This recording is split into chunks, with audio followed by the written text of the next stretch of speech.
Now it's time for the demo. Now if you see, this is a plain uh, controller which you see over here, which is a freshly installed controller. So I would first tell you how exactly I installed it. So if you are using your local laptop, I would recommend you to use a virtualization tool. In my scenario, I used UTM to create certain machines. If you see over here, I created 3 machines. One is for the automation controller, another one is for my private automation hub, and one for DevConf Once I created these machines, I simply ran this particular playbook, which is defined and which we are seeing currently on my screen as of now. So we do have playbooks which also install the entire application or the entire Ansible automation platform. If you have to install everything from scratch, I would recommend you to go through this particular file. We are using the inventory opentlc.yaml file. Over here, you need to define your hosts. So these hosts are just, it could be an IP or a domain name for your machines, which you would use. So this is for automation controller, this is for hub, and this is for your database. And then you need to simply run a simple playbook, which is called as install aap.yaml. Or you could also run install configure.yaml, which installs everything and then configures as well. So for this particular demo, what I have did is since my controller is already running, I would just show it to you that if you see, it's an empty controller over here. There are no templates. These are the default credentials which comes in, no projects, no inventory, or not even hosts. So everything is empty, no organizations, the default users, and that's it. And now when I run my configuration as code, there you would see the magic which would happen. But before running it, I would just want you to show that I have defined everything in my dev subdirectory of group vars. So over here I can define everything whatever I want. So let's say if I want to define my job templates, which are coming from over here, then I've defined my workflows, which is this. I have defined my teams, I have defined my users, I have defined certain roles for them. Then I have defined organizations, which organization it should redirect to. If you want to specifically call out environment specific variables or objects in your automation controller, then you could divide your installations in these subdirectories part.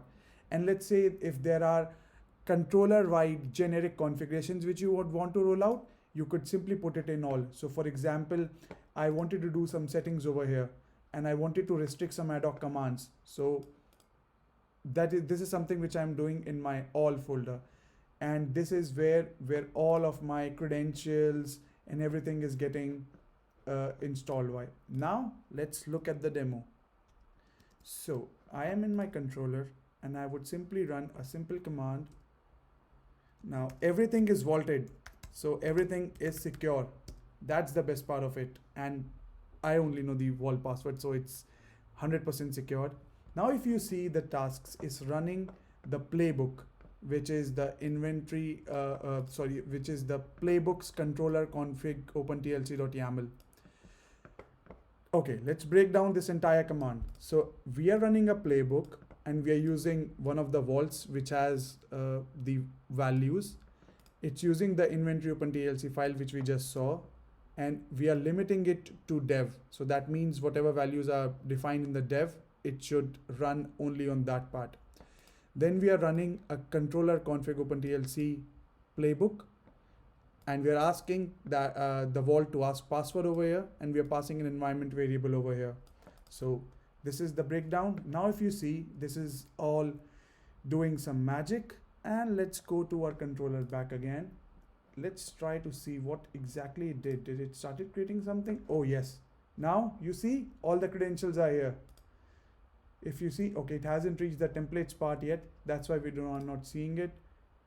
Oh wow, it created our projects and it's syncing automatically. This is successful. Good news. If I come here, I see all my users. If I come here, I see all my teams and all my organizations. So this is something which is so good about configuration as code, that everything is present within just a few minutes and you are ready to use it in your particular demo.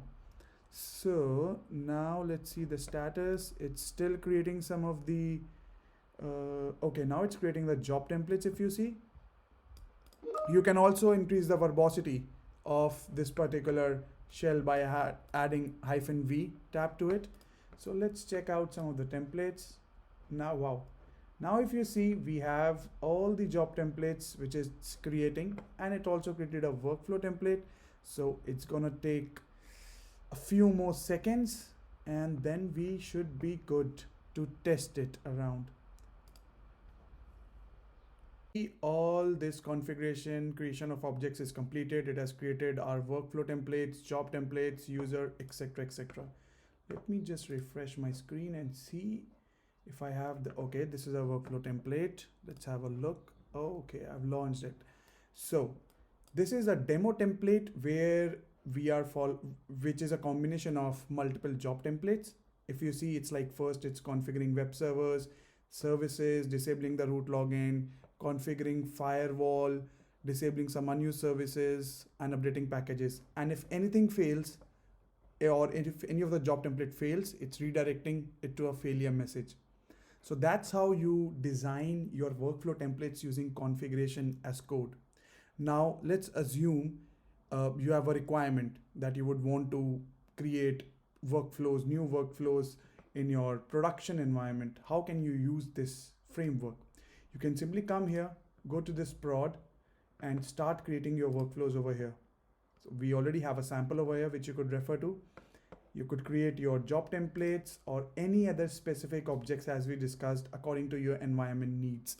And then simply update your inventory file with the host over here with your production host and run it. So it's as simple as that. Now just imagine how easy it was for me to create all the objects in just a few minutes. If you were doing this manually, first there were chances of some errors, manual errors which could have happened, and it would have been a lengthy process.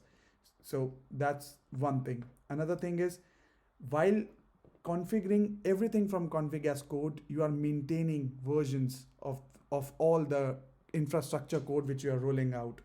You can set up all these system settings. So if you see the default job settings over here, we have restricted the ad hoc commands which could run. So the initial list is a huge list, which is not a good practice and not a secured way. So with this configuration code, I have already enabled in my setting, and I can show it to you in quickly. In my settings.yaml, if you see, yeah, so these are my ad hoc commands. Oh, I've just allowed shell and ping. All the other commands are gone. So that's how you would design and run your configuration as code part. So this is one of the best practices which we have implemented at multiple customer site, and we highly encourage and recommend to use this particular framework and leverage it to the best possibilities, create your own workflows, and keep everything as code. So everything is sync secure, and yeah, that's it for the demo. Yeah, now it's really important. It tells you what exactly are you running on your environment. So where, if you see, I have already registered some of my systems to this console.redhat.com page, and now I can see all the reports, like which all job templates I run, what is my total savings, then if I want, I can create a savings planner. This is my automation controller. These are my job templates which ran. I can view everything based on organization. So we created two organizations, organization Unix, and this is organization Unix as well. So how many jobs ran over here, how many jobs ran over there. So this is a really important feature which you could leverage to actually see what all clusters do you have in your automation analytics. So that's all for the demo, guys.